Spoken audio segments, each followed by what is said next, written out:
রাষ্ট্রপতি ভাষণ দেওয়া যখন শুরু করলেন, ওয়াকআউট করলেন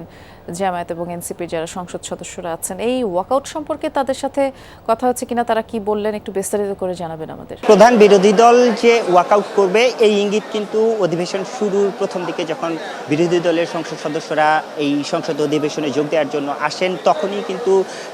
বিরোধী দলের যে সংসদ উপনেতা আব্দুল্লাহ মোহাম্মদ তাহের তিনি তখনই একরকম ইঙ্গিত দিয়েছিলেন। এর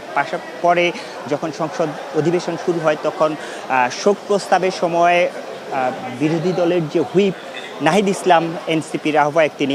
তিনিও কিন্তু একরকম ইঙ্গিত দিয়েছিলেন, বলেছিলেন যে ফেসিবাদের যারা দোসর তারা কোনোভাবেই এই সংসদে তাদের জায়গা হবে না। এরকম একটি ইঙ্গিতেই কিন্তু বলে দেয় যে এই রাষ্ট্রপতির ভাষণের সময় বিরোধী দল ওয়াকআউট করবে, এবং সেটি কিন্তু হয়েছে। এবং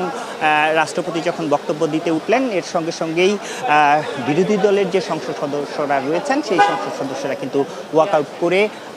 বের হয়ে আসেন, এবং এখানে যারা গণমাধ্যম কর্মী ছিল তাদের সামনে ফেসিবাদ মুক্ত যেই সংসদ সেই সংসদের জন্য প্লেকার্ড সহ এক ধরনের বিক্ষোভ প্রদর্শন করেন, এবং এরপরে মূলত তারা তাদের যে বক্তব্য বা এই ওয়াকআউটের যে কারণ সেই কারণ তারা তুলে ধরেছেন। এবং তারা মূলত এইখানে জামায়াতের যিনি আমির, বিরোধী দলের যে সংসদ নেতা, তিনি বক্তব্য রাখেন গণমাধ্যমের সামনে, এবং তিনি বলছেন যে মূলত 3টি অপরাধ করেছেন বর্তমান যে রাষ্ট্রপতি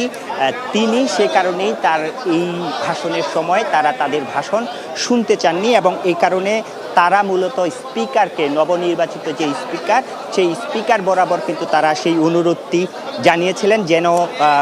এই যে রাষ্ট্রপতি সেই রাষ্ট্রপতি যেন কোনো ধরনের বক্তব্য না রাখেন। তারা মূলত যেই অভিযোগটি এই রাষ্ট্রপতির বিরুদ্ধে, তারা বলছেন যে বিগত যে আওয়ামী লীগ সরকার সেই আওয়ামী লীগ সরকারের যে খুনের ঘটনা, জুলাই আন্দোলনকে কেন্দ্র করে যে খুনের ঘটনা ঘটেছে সেই খুনের নীরব সমর্থন দিয়েছিলেন এই রাষ্ট্রপতি, এবং সে কারণেই তিনি তার যে পদ, এই কারণেই রাষ্ট্রপতির পদে তিনি এখনো বহাল আছেন এবং ভাষণ দিয়েছেন, এটাকে কেন্দ্র করে বোঝা গেল। ধন্যবাদ বিস্তারিত জানানোর জন্য সবুজ।